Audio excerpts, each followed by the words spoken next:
देखिए, अखिलेश यादव जी उस राज्य से आए हैं जहां बुआ भतीजा की जोड़ी बनी थी और लखनऊ वाली बुआ जी पे वो बहुत भारी पड़े। अब कलकत्ते वाली बुआ जी के साथ क्या हश्र होगा ये तो राम जाने।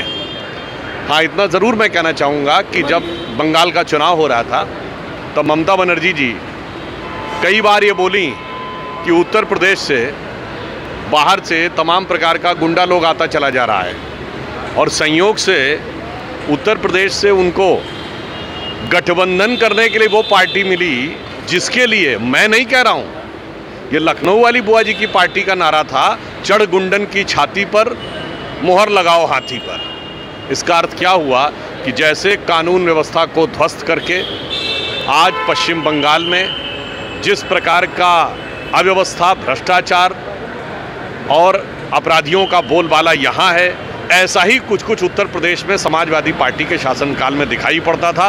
पर आज उत्तर प्रदेश पूरी तरह बदला हुआ नज़र आता है। हमें विश्वास है कि पश्चिम बंगाल में भी इस बंग भूमि में राष्ट्रवाद की तरंग जब उठेगी तो ऐसा ही बदलाव यहाँ भी दिखाई पड़ेगा। टीएमसी के कई सारे लीडर यहाँ पे जो शिक्षक नियम घोटाला हुआ है उसमें जेल के अंदर है। देखिए, मैं कह रहा हूँ अव्यवस्था, भ्रष्टाचार और ध्वस्त कानून व्यवस्था और अपराधीकरण आज तृणमूल कांग्रेस की सरकार के सहज स्वरूप बन गए और बड़े दुख के साथ कहना पड़ता है, यह भूमि वह श्रेष्ठ भूमि है जहां से राष्ट्रवाद के दोनों स्वर, वंदे मातरम और जनगण मन यानी राष्ट्रगान और राष्ट्रगीत दोनों निकले, जहां से स्वामी विवेकानंद, सुभाष चंद्र बोस जी निकले।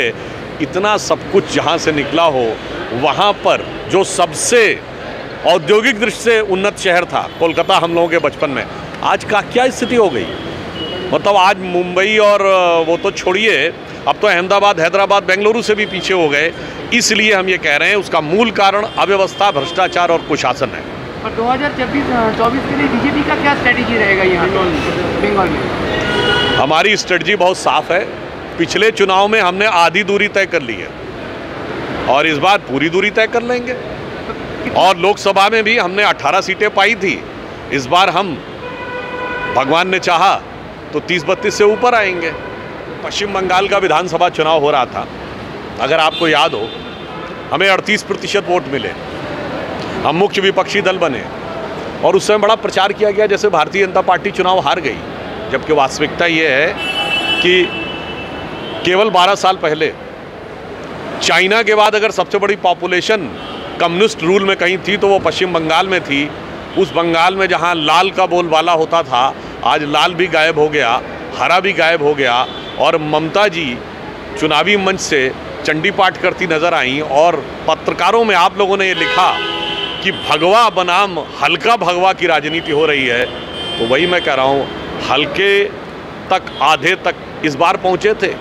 इस बार, अगली बार हम पूर्ण बहुमत के साथ बंगाल में भी सरकार बनाएंगे और केंद्र की जो भारतीय जनता पार्टी की नरेंद्र मोदी जी की सरकार हैट्रिक बनाने जा रही है, उसमें पश्चिम बंगाल शानदार और अभूतपूर्व योगदान 2024 में देगा। सर, एक प्रश्न और है, कल टीएमसी प्रेस कॉन्फ्रेंस करके बता रही थी कि कांग्रेस जो है वो बीजेपी प्रधानमंत्री का मुंह जो होता है, शटल होता है, वो राहुल गांधी कर रही है, इसलिए बीजेपी प्रॉफिट में चल रही है। देखिए, ऐसा है, ये विपक्षी दलों की आंतरिक प्रतिस्पर्धा है।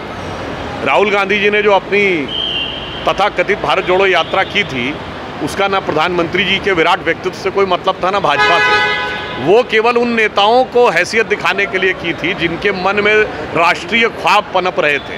वो चाहे केसीआर हो तेलंगाना के, ममता जी हो बंगाल की, अखिलेश जी हो उत्तर प्रदेश के, या नए नवेले अजब अलवेले केजरीवाल जी हो, उन सबको उन्होंने दिखाया, देखो दक्षिण से उत्तर तक हम हैं, तुम कहाँ हो। तो अब ममता जी और अखिलेश जी मिलकर उनको दिखा रहे हैं कि इन दो बड़े राज्यों में तुम कहाँ हो।